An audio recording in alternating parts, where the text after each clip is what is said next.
Hi guys, it's Kamau. Welcome back to my page. This is round 24. 24. Did you have any idea that this game would go on this long? Well, this is the game This or That, and I'm going to run down a list of 12 pairs of words and tell you which ones I prefer. That's all it takes to play this game. So the point of this game is to learn about each other. So I'm hoping that you're enjoying learning about me and the things that I like and don't like. And then I need you to comment though and tell me about you, because what would be the point of me just telling you about me? I need to learn about you too. So here goes the list. Would you have a gay friend? I have gay friends on social media. Certainly. I certainly have no issues with having gay friends. So there was this particular guy. I actually don't know how we became friends. I think we were on another group together and he sent me a friend request. And then from reading his posts, I realized that he was gay, and he was openly gay, very openly, blatantly gay. And this is a guy in his, I think he's early 60s actually, maybe 61, 62. So, from reading his posts, I realized that this is someone who just tell you plain and straight what is what. And I've always wanted to be able to ask gay men certain questions. But I know that many of them are just not open enough to tell me the plain, honest truth.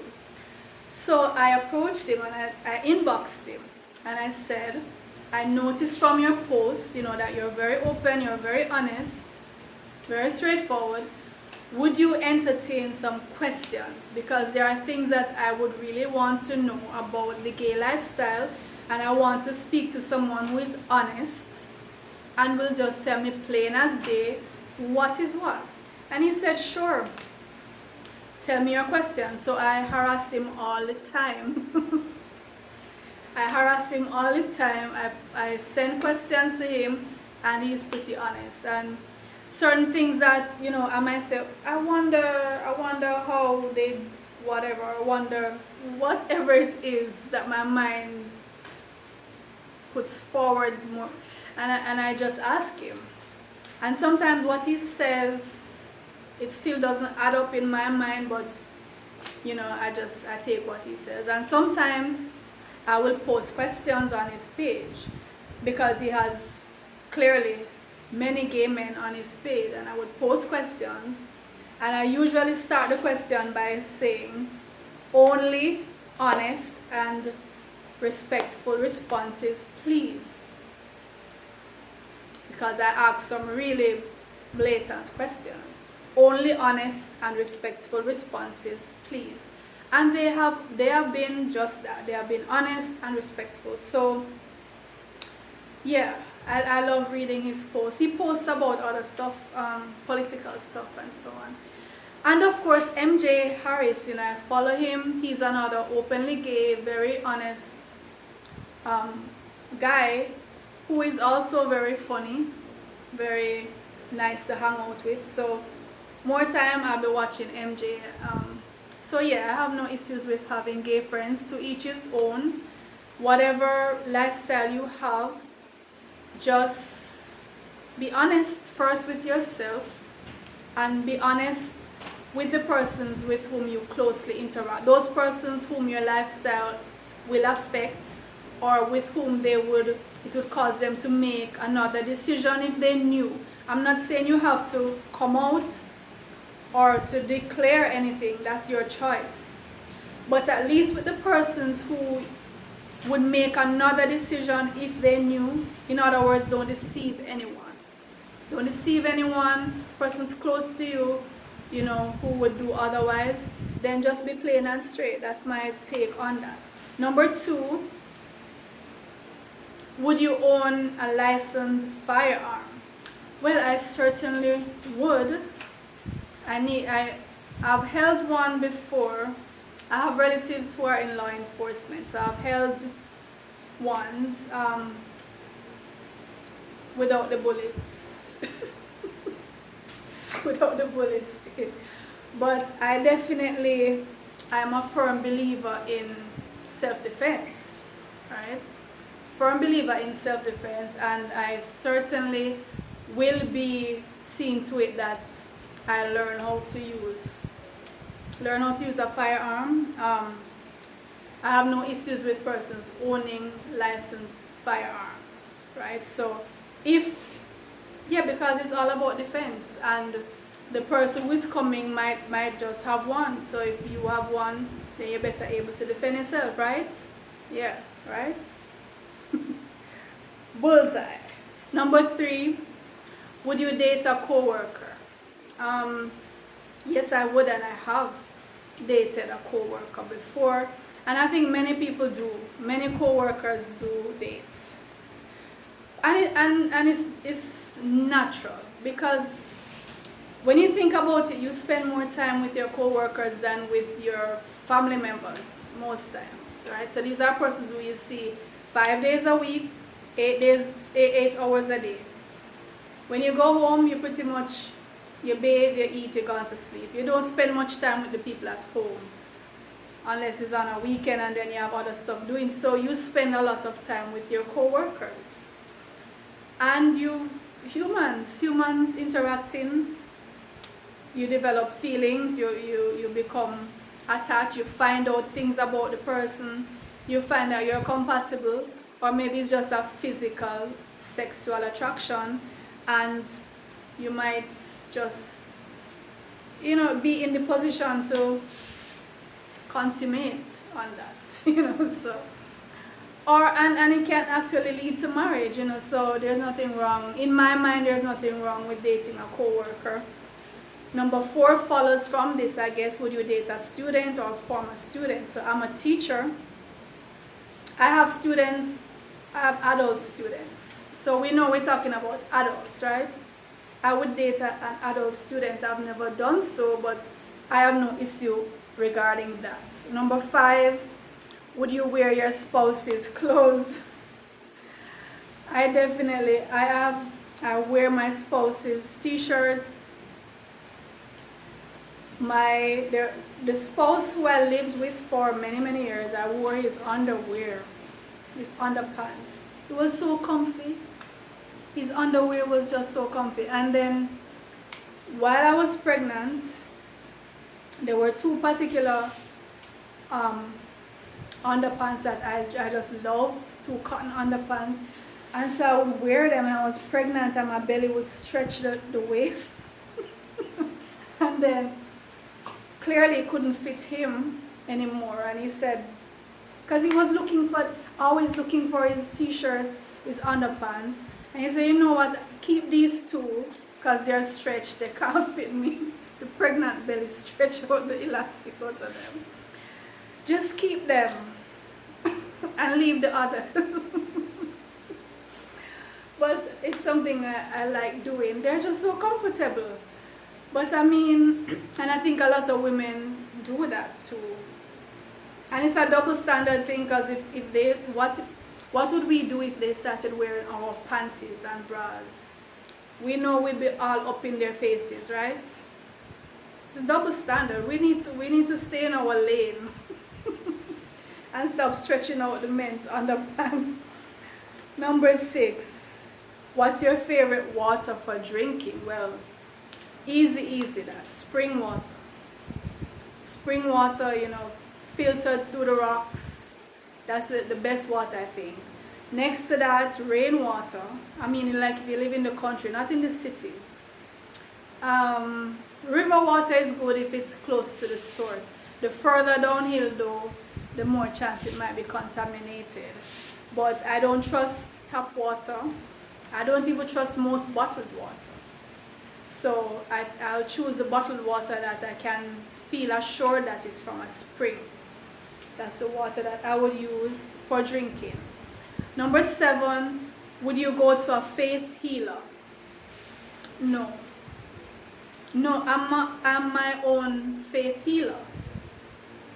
I'm my own faith healer. I absolutely believe in the power of the body to heal itself.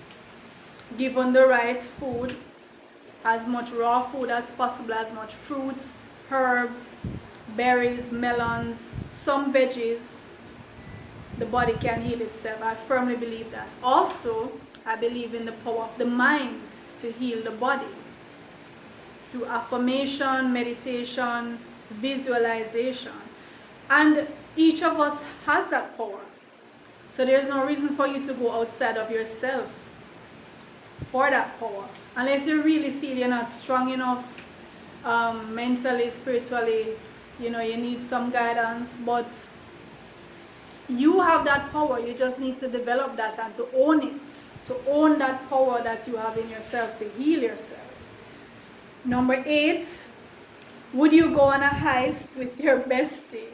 Okay, so a heist is like robbing a bank, that kind of stuff, right? That's illegal, right? Okay. Would I go on a heist? Well, before I answer that question, are there any cops in the house? Any policemen in the house? Actually, how much money are we talking about here? Because I think I am perfect for a heist. I think I'm agile enough. I can't drive the getaway car though. Somebody else will have to volunteer. I need one of you guys to volunteer to drive the getaway car. I can't do that part. But certainly the part where I put on the mask and put on my spandex and get the job done, I'm certainly up for that. Right, guys? So no, I would not be a part of a heist. Number 9. Would you throw a partner? In Jamaica we call it a partner. I think in America it's called a tontine. It's a system where you pool together your funds and then one person gets a draw. We call it a draw. And you can throw several hands. So that means you decide on how much each person is going to put. What's the value of the hand? You can have 2, 3 hands. And then each month or each week, one person gets their draw. So you're pooling the funds and everybody gets access to that pooled funds at different times. Now in Jamaica, the partner draw is a big part of our economy. It's underground in a sense, but everybody knows. Well, I've never personally participated in a partner, but I know many persons. This is what they use to build their house, to buy their car, to pay their children's school fees. Many parents have said to me, Miss, I'm throwing a partner for September, for January, whenever the school fees due. So they make sure to take their draw at that time. And that's how they do it. That's how many of the houses are built. So the partner system is alive and is well, and many of these persons wouldn't qualify to get a loan at an established financial institution. So the fact that they are able to pool their funds and get a lump sum of money that they can use to do something and then they keep paying that back, this is their saving grace, because they would be turned away from the bank or credit union, or even the loan shark places would turn them away. So the partner is good. So I definitely would. I never had an opportunity to, I guess. But it's a good thing. It's a good thing to be a part of. I mean, anything having to do with money, you're going to have persons in it who are just there to rob, to deceive. So the banker, the person who is running the partner, many times, I shouldn't say many times, I think sometimes when you go for your draw, you can't find them. They run off with the money. But I think most times, these are honest persons who honor the agreement. And it's a verbal agreement, really. To my knowledge, there are no documents signed. It's a verbal agreement. Everybody agrees. You pay on a certain day. You collect your draw when it's time. and you go about your business until the next partner, the next round. And this is how many people do what they have to do because they would not qualify for a loan. They don't have any collateral, they don't have any reference, they don't have whatever. And the banker in the partner draw don't ask for any of, they just want to know you come with your money. Wherever it coming from, wherever you get it from, they don't care. Alright, so we're on number 10. Would you be a spy?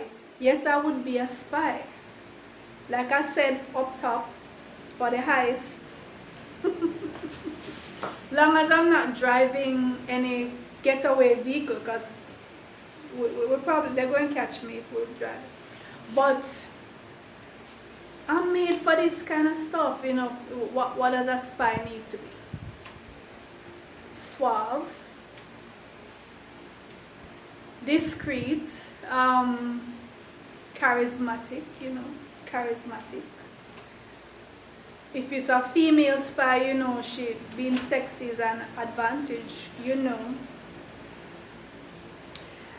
And, you know, to be able to read people's minds and gauge their intentions, and courage. I got lots of courage. So if you need a spy, hit me up, hit me up, hit me up.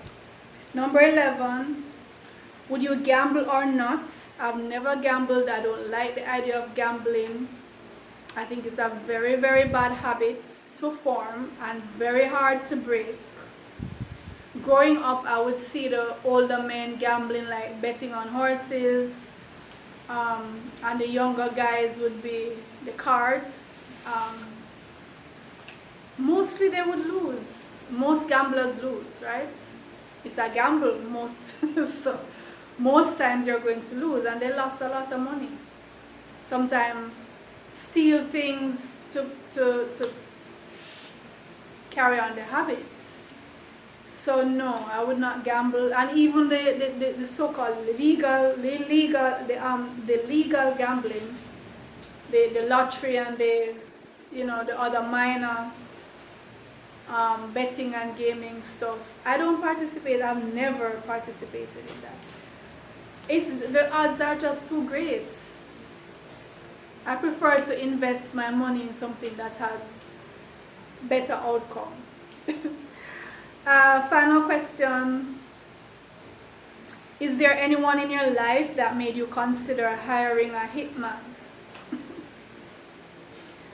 Wow. Not that you would hire it, but just consider. I would say there are two persons who did me wrong in my life that I really, for a minute there you stop and you think, the planet would be really lighter without these two persons. And you're thinking, there could be some benefit with them not being on the planet. But like I said, it's momentary, because you're a law-abiding citizen. And where do people get hitmen? I don't know any hitmen. Is there some kind of list, some yellow pages list? Where do people find hitmen? I don't know. I wouldn't know where to find a hitman. But all in all, I let people live. And if they did me wrong, well, I try to learn from it and try to not put myself in that position to be wronged again. But I let them go. And if they will be punished by whatever means, they will be punished. Not from my hands. My hands are clean. My hands are clean. So let me run down the list. Would you have a gay friend? Would you own a licensed firearm? Would you date a co-worker? Would you date a student or former student? Would you wear your spouse's clothes? A lot of women are guilty of that, and they would not want the spouse to wear their clothes. Stop it, women. What's your favorite water for drinking? Would you go to a faith healer? Would you go on a heist with your bestie? Would you throw a partner? Would you become a spy? Would you gamble or not? And is there anyone in your life who made you consider hiring a hitman? So those are the questions. Let me know your options in the comments. Look out for round 25. We have no idea where this will end, guys, because the questions keep coming to me and I want to answer them. I want to put it out there how I feel about these things. So look out for 25 and I'll see you then.